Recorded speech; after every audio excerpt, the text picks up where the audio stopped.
வேடிக்கையான விஷயம் என்னவென்றால் வைகை அணையில் போன வருடம் 4 முறை வெள்ள அபாய எச்சரிக்கை விட்டாங்க. ஆனா 4 முறையும் ஒரு உபரி நீரை கூட எங்க பகுதி மக்களுக்கு அவங்க கொடுக்கவே இல்லை. அதுதான் பெரிய வேதனை. தண்ணியே இல்லை. இந்த வேதனை எங்க சொல்றது? நாங்க அந்த மாமன்றத்தில் தான் சொல்லணும். ஏன்னா இன்னொரு விஷயம், இங்க இருக்க சட்டமன்ற உறுப்பினர்கள் அனைவரும் 200 அடி 300 அடியில் தண்ணி இல்லைன்னு சொன்னாங்க. ஆனா 200 அடி 300 அடியில் தண்ணி இல்லைனால எங்க பகுதியில் 1100 அடி போட்டாலும் தண்ணியே இல்லை. நிலத்தடி நீரே இல்ல. நிலத்தடி நீர் இருக்கிறதுக்காக தான் இந்த மாதிரி ஒரு திட்டத்தை கொண்டு வந்தாங்க PN வல்லரசு அவர்கள். அதை நிறைவேற்றி தரவே இல்லை. இந்த தண்ணி இல்லாம இங்க மக்கள் ஒரு 5000 ஆரம்பிச்சாங்க. ஒரு 30 வருஷத்துல இருந்து இன்னைக்கு 20,000 குடும்பங்கள் வெளி மாநிலத்தில் போய் வேலை பார்த்துட்டு இருக்காங்க. இந்த மக்கள் எல்லாம் வெளி மாநிலத்தில் வேலை பார்க்கறதுக்கு ஒரு அடிப்படை வசதி, ஒரு விவசாயிகள் தண்ணி இல்லாம இருக்காங்கன்றது எங்களோட கோரிக்கை. அது ஒரு பிரதான கோரிக்கை. எங்க மக்கள் ரொம்ப வேதனையான விஷயம். ஒரு விஷயத்தை கூட செஞ்சதில்லை. இன்னொரு விஷயம், நல்ல வேளை தமிழக வெற்றி கழக அரசு இந்த தடவை வந்துருச்சு. இல்லைன்னா எங்கள் பகுதியே இந்த மேப்பிலே காணா போயிருக்கும். உசிலம்பட்டி மேப், அந்த மேப்ல தமிழ்நாடு மேப்பிலே உசிலம்பட்டி காணா போயிருக்கும். எந்த ஒரு நலத்திட்டையும் செய்ததே இல்லை. ஏன்னா நான் இதை சொல்லிதான் ஆகணும். இது பாதிக்கப்பட்ட ஒருத்தர் நானும் ஒருத்தன் தான்.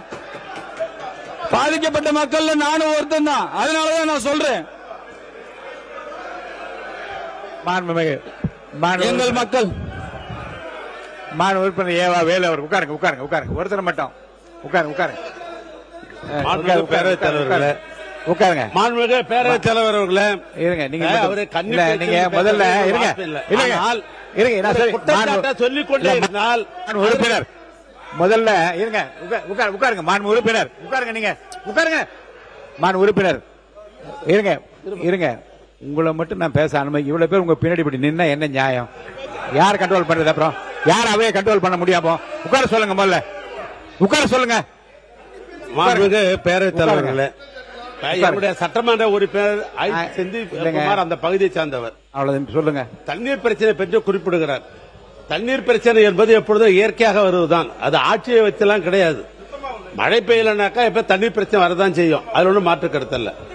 அதே போன்று 400 அடி 800 அடி 1200 அடி அப்படின்னு பார்க்கிற போது ஒரே ஊர்ல பாத்தீங்கன்னா ஒரு இடத்துல 400 அடி போர் போடணும், இன்னொரு இடத்துல 800 அடி போடணும், இன்னொரு 1000 அடி போடணும். இது நேரடியாக ஒரு அரசாங்கத்தின் குற்றச்சாட்டு கூட சொல்ல முடியாது. அது இயற்கை தான். ஆனால் திட்டமிட்டு சென்ற ஆட்சியில திட்டமிட்டு ஏற்கனவே இருந்த ஆட்சியில என்று எங்களுடைய ஆட்சியை குறிப்பாக ஒரு குற்றம் சாட்டுகிறார். அதை பற்றி ஒரு விளக்கம் சொல்லணும். நான் கேட்கிற பொழுது எங்களுடைய சட்டமன்ற உறுப்பினர் அதிக்கணும். நீங்க எக்ஸ்சேஞ்ச் பண்றேன்னு சொல்றீங்க. ஆனாக்கா பேசிய பேச்சு அப்படியே லைவ்ல போயிடுது. நீங்க சொல்லி புரோஜனம் இல்ல. விரைவில் அதை பற்றி ஒரு முடிவு எடுக்கிறோம். அதனால என்னன்னா அவங்க சொல்லுகிற குற்றச்சாட்டு சொல்லுகிற பொழுது உடனே எங்களை அனுமதிச்சாதான் பதில் சொல்ல முடியும். நீங்க அவர் பின்னால சொல்லுங்கன்றீங்க. அதுக்குள்ள ரீல் கட்டி மேல போயிடுது. ரீல் இது சம்பந்தமாக நம்முடைய செந்தில் பேச அனுமதிங்க. அந்த பகுதி அவருதான் தெரியும். அதெல்லாம் மாண்பு உறுப்பினர் செந்தில்குமார், மாண்பு மணிமாறன்.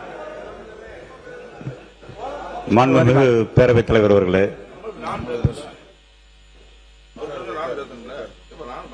அவர் பேசுகின்ற பொழுது சொல்லியிருக்கிறார், உசிலம்பட்டி சட்டமன்ற தொகுதியை 2 கட்சிகள் ஆட்சி செய்தது, ஆனால் எதுவுமே செய்யவில்லை என்று. அரசு கல்லூரி கொண்டு வந்தது அங்கே தலைவர் கலைஞர் அவர்கள் என்பதை மறந்துவிட வேண்டாம். 58ஆம் கால்வாய் திட்டத்தை கொண்டு வந்தது தலைவர் கலைஞர் அவர்கள். ஒரு நிமிஷம் இருங்க. மாண்பு பள்ளிக்கல்வித்துறை அமைச்சர் இருங்க, அவர் சொல்லி முடிக்கட்டும். மாண்பு பள்ளிக்கல்வித்துறை அமைச்சர் கொஞ்சம் அவர் முடிச்ச உடனே நீங்க மொத்தமா பதில் சொல்லிடுங்க. சுருக்கமா சொல்லுங்க. என்ன கிளாரிபிகேஷன் என்ன? இல்ல, அவர் சொல்றாரு உசிலம்பட்டி தொகுதி மேப்பிளே காணாம போயிருந்து சொல்லிட்டு, மதுரை மாவட்டத்தில் அதிக செழிப்போடு இருக்கிற ஏரியா உசிலம்பட்டியும் சோழவந்தான் பகுதி என்பதை நான் இந்த நேரத்தில் குறிப்பிடாது. மாண்பு பள்ளிக்கல்வித்துறை அமைச்சர் வாங்க.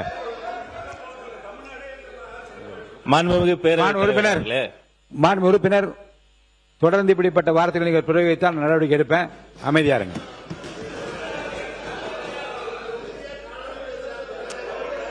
அதுக்காக பதில் உட்கார்ந்தபடியே சொல்லுவாரா? உட்கார்ந்தபடியே ஒரு பதில் சொல்லுவாரா? அவர் சொல்லுங்க. மாண்பு பள்ளிக்கல்வித்துறை அமைச்சர். மாண்புமிகு பேரவைத் தலைவர் அவர்களே, மதிப்பிற்குரிய சட்டமன்ற உறுப்பினர் என்னுடைய அருமை தம்பி அவருடைய கன்னி பேச்சை பேசுகிறார். பொதுவாக ஒவ்வொருத்தரும் ஒரு விதமா தான் பேசுவாங்க, உங்களுக்கு தெரியாதது ஒண்ணும் கிடையாது. அந்த பக்கம் கன்னி பேச்சு பேசுறப்ப கூட அந்த அருமை சகோதரர் அன்னைக்கு பேசுகிற பொழுது தன்னுடைய இறுதி பகுதியில தொகுதி மக்களினுடைய எண்ண ஓட்டங்களை அவர்களினுடைய குரலாக எல்லாத்தையும் சொன்னதை கொண்டு வந்து சொல்லும் போது எல்லாமே கேட்பதற்கு இனிப்பாக இருக்காது, சிலது கேட்க கசப்பாக. ஆனா அவர் உரை முடித்த பிறகு அது ஒரு கன்னி பேச்சு, முதல் பேச்சு, குரலற்றவர்களின் குரலாக வந்து பேசுகிறார். அவரா சொல்லல, தொகுதி மக்கள் சொன்னதை வந்துதான் இங்க வந்து அவர் சொல்றாரு. கேட்டுட்டு மூத்த உறுப்பினர்கள் அவர் ஒரு அரை மணி நேரம் அண்ணா அழகா கிரானாலஜிக்கல் ஆர்டர்ல எப்படி வந்து அழகா எப்படி வந்து ஒரு நீர்வளங்கள் துறை, உள்ளாட்சி, பேரூராட்சி, நகராட்சி எல்லா நம்பர்லயும் மனப்பாடம் பண்ணி நம்ம புரட்சி கலைஞர் கேப்டன் மாதிரி கட கட கடன்னு அவ்வளவு நம்பர்ஸ் எல்லாம் மனப்பாடம் அழகா சொன்னார். அப்ப அவருடைய அனுபவத்துல அதெல்லாம் சொல்றாரு. அப்ப இங்கே வரக்கூடிய அந்த புதிய உறுப்பினர் என்பவர் அவருடைய முதல் பேச்சை சொல்கிறார். அதை பேசி அவர் முடித்த பிறகு கூட அதற்கான பதில நம்ம சொல்ல முடியும், கருத்தா எதிர்கொள்வோம். ஆனா ஒவ்வொரு முறையும் நான் பார்க்கிறேன், சில வார்த்தைகள் இங்க சொன்ன உடனே ஒவ்வாமையில ஒரு மொத்த பேரும் எழுந்து நின்றுகிட்டு உங்களுக்கு எதிராக பேசுவது என்பது ஏற்புடையதல்ல. உறுப்பினர் உங்களை வந்து பாராட்டி தான் சொல்லியிருக்காரு, உங்களை பத்தி பாராட்டி தான் சொல்லியிருக்காரு. நிறைய கருத்துக்கள் சொன்னீங்கன்னு தான் சொன்னார், அவர் தவறா சொல்ல. அவரை சார், மாண்புமிகு பேரவைத் தலைவர் அவர்களே, மாண்புமிகு பள்ளிக்கல்வித்துறை அமைச்சர் அவர்கள் மனப்பாடம் பண்ணாருன்னு, மனப்பாடம் இல்ல தளபதியும் கற்றுத்தந்த பாடம். எனவே மனப்பாடம் இல்ல, எனக்கே 5 வருஷம் அந்த துறையை எங்களுக்கு தெரியாது, அது எப்படி தெரியும்? ஏன்னா மனப்பாடம் அல்ல, எங்களுடைய தலைவர்கள் கற்றுத்தந்த பாடம் அது. மாண்பு உறுப்பினர் விஜய், நீங்க தொடர்ந்து பேசலாம். மாண்புமிகு பேரவைத் தலைவர் அவர்களே, செல்வ செழிப்பாக இருக்கிறது சட்டமன்ற உறுப்பினர் அருகில் இருக்கும் சட்டமன்ற உறுப்பினர் தான் சொன்னாங்க. ஆனா நான் வந்து என் குரலை வந்து மக்கள் குரலா தான் சொல்றேன், அந்த வேதனையை தான் சொல்றேன், அதை புரிஞ்சுக்கிறாம இவங்க பேப்பர்ல படிச்சுட்டா அது தொகுதிக்கு நடைமுறைக்கு வந்துருமா, இவங்க பேப்பர்ல அறிவிச்சுட்டா அது தொகுதிக்கு நடைமுறைக்கு வந்துருமா? அந்த தொகுதியை பார்த்தா, அந்த மக்களை பார்த்தா இன்னும் வந்து அவங்க ஒரு சட்டை போறது கூட 80% மக்கள் அவங்க நல்லா இல்ல. பேரவைத் தலைவர் அவர்களே, அவங்கள ரொம்ப பாதிக்கப்பட்டு இருக்காங்க. அவங்க சட்டை போடுறது கூட தீபாவளி பொங்கலுக்கு போட்டப்போ அந்த ஒரு சட்டையை 1 வருஷமா போட்டுட்டு இருக்காங்க. அந்த மாதிரி தான் இருக்காங்க, செல்வ செழிப்பா இருக்காங்கன்னு சொல்றாங்க. நான் அந்த மக்கள் குரலா தான் நான் அங்க இருப்பேன். எத்தனை எதிர்ப்பு வந்தாலும் எது வந்தாலும் நான் அந்த குரலை பதிவு செய்வேன். மக்கள் வேதனைப்படுகிறார்கள், பதிவு செய்வேன். மாற்றம் என்று இந்த அரசை சொன்னீர்களே, ஒரு நிவாரணத்தை கூட இந்த நடந்த நிகழ்வு அது, அதை நான் இந்த இடத்துல சொல்றேன். ஆட்சிக்கு வந்த ஒரு மாத காலத்துல ஒரு துயர சம்பவம், இடி விழுந்து 3 பேர் இறந்து விட்டார்கள். அதை உடனே எங்க பொறுப்பு அமைச்சரிடம் உடனே தெரிவிச்சோம். உடனே மாண்புமிகு முதலமைச்சரிடம் தெரிவிச்சு, இறந்த வீட்டில் இறுதி சடங்கு முடிந்த உடனே போய் நின்று நிவாரணத்தை கொடுத்த அரசு தமிழக வெற்றி கழக அரசு. எங்கள் பகுதி மக்கள் அப்போ ஒன்று சொன்னாங்க, எம்எல்ஏவே பார்த்ததில்ல. இன்னைக்கு அமைச்சர், எம்எல்ஏ, கலெக்டர் எல்லாரும் வந்திருக்காங்க, எங்களுக்கு அதுவே பெரிய சந்தோஷம், ஆறுதலா இருக்குப்பா அப்படின்னு சொல்லி ஒரு துக்க வீட்டில் கூட சொன்னாங்க. அதுதான் எங்களை தமிழக வெற்றி கழகத்தோட ஆட்சியோட மாற்றம். அதே போல எங்கள் மக்களின் வந்து வாழ்வாதாரம் ரொம்ப பாதிக்கப்பட்டுதான் இருக்கு, பொருளாதாரம் பாதிக்கப்பட்டிருக்கு. ஏன்னா இந்த அரசுகள் வந்து ஏன்னா கன்னி பேச்ச கூட பேச விட மாட்டாங்க. இங்கேயே இவங்க தான் பேசுவாங்க, வெளியிலேயே அவங்க தான் பேசுவாங்க. அவங்க பெரிய அவங்க அனுபவம் வாய்ந்தவங்களா இருக்கட்டும். ஆனா நாங்கள் முதல் முறையா இருந்தாலும் பதவி ஒண்ணுதான், எம்எல்ஏ என்றது பதவி ஒண்ணுதான். அது நான் என்னுடைய குரலை நான் சொல்லிதான் ஆகணும். அதே போல எங்கள் பகுதிக்கு சுதந்திர காற்று, மூச்சு காற்றை கொடுத்த, கைரேகை சட்டத்தின் குற்றப்பரம்பரை என்றது மூச்சு காற்றை கொடுத்த, சுவாசத்தை கொடுத்த பசுமன் முத்துராமலிங்க தேவர் அவர்களை நான் போற்றி வணங்குகிறேன். அதே போல உயர்கல்வி, எங்களை போன்றவரை உயர்கல்வி படிக்க வைப்பதற்கு முற்றிலும் அதற்காக போராடியவர் இங்கே முன்னாள் சபாநாயகராகவும் சட்டமன்ற உறுப்பினர் இருந்தார் PK மூக்கிய தேவர் அவர்கள் தான். அவரையும் போற்றி வணங்குவோம்.